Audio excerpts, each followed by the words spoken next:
Okay, this video will show you how to set up the full telemetry system. This is a system that uses the original Sony RCP, so you get full control, just as if you were connected through a piece of triax.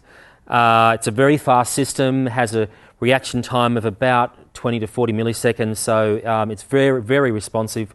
It works on a 2.4 gig spread spectrum, so it uses the entire spectrum.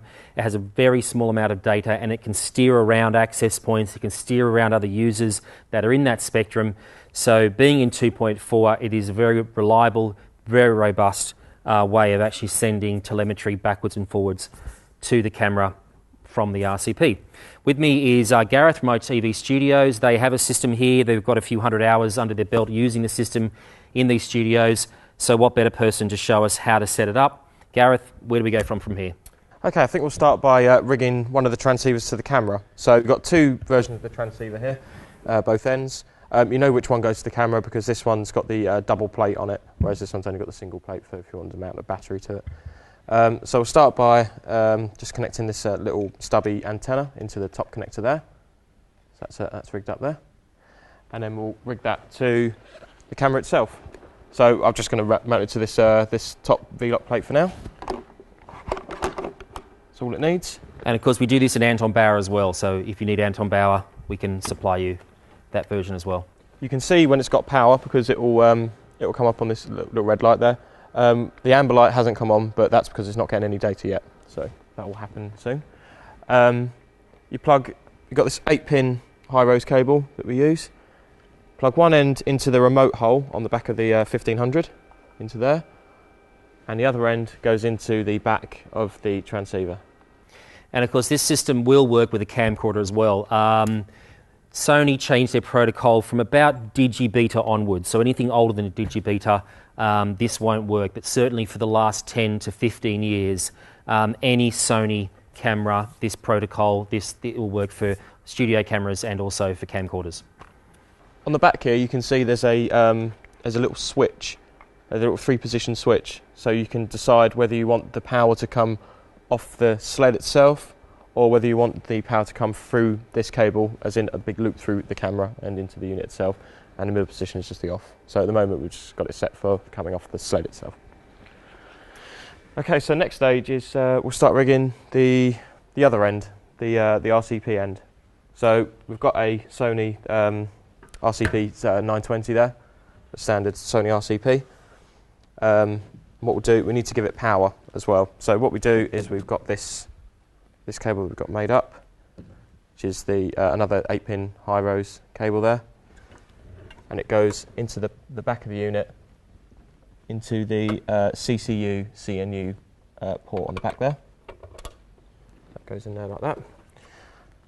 And then we have to run a bit of power to it, so it's got a 4-pin XLR input, which got the other end of it here.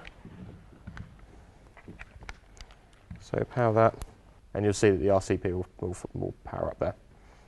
Okay, so at the moment we're not getting anything because you can tell by the iris and the master black level that they're both in dashes at the moment, just because it's not sending out any data. It's not sending or receiving any data.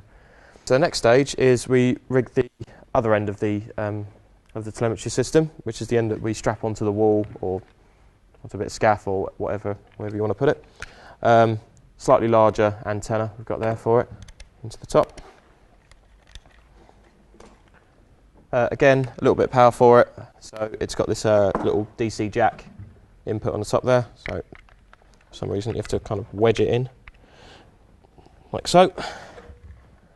And you can tell that's got power now as well because it's got the red light on there. We use this adapter cable that we use Cat5 in this studio to run the cable, but there are other options. We do. We have a system that also allows you to use 2 standard 3-pin XLRs. So say for an OB scenario where there'd be an audio loom, instead of using Cat5, by using 2 standard audio balanced connectors, we can actually send and receive the data over that, so we can supply either all Cat5 or 3-pin XLR cables. So for this system, yeah, let's say we're using the Cat5 and with this 8-pin adapter. So plug that into the bottom of the transceiver, and then we've got a bit of Cat5 here that we plug into one end of the adapter, and then the other end into the RCP. So we're powered up, and we can see already that the RCP has come up. So it's come up camera 1, because the camera is telling it back that it's camera 1, as say they're transceivers, so the data is going both ways. You can see the iris and the master black level there, and you can, when you activate the panel, you can change that, and you see the numbers changing there. And same with the master black there. There's also a yellow indicator here on the camera as well, which allows you to see that the units are actually talking to each other.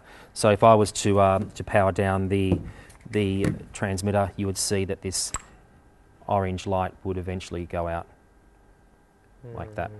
Okay. And if I was to connect it again, you would see the orange light power up, and that indicates that both the units are talking to each other, and there's data going from the RCP back to the camera. And you can tell that the unit's working because when we spin it around this way, if you watch when I run our rack here, you can see when you tweak the RCP, you can see that dial moving as well. So you've got full control over all the settings within the camera. So that's our setup for the system that allows you to use an original Sony RCP. We also do a scaled down version that allows you to control just the iris of the camera and offers up a tally light. This also works with different brands and different makes of cameras. So check that out on one of our other videos.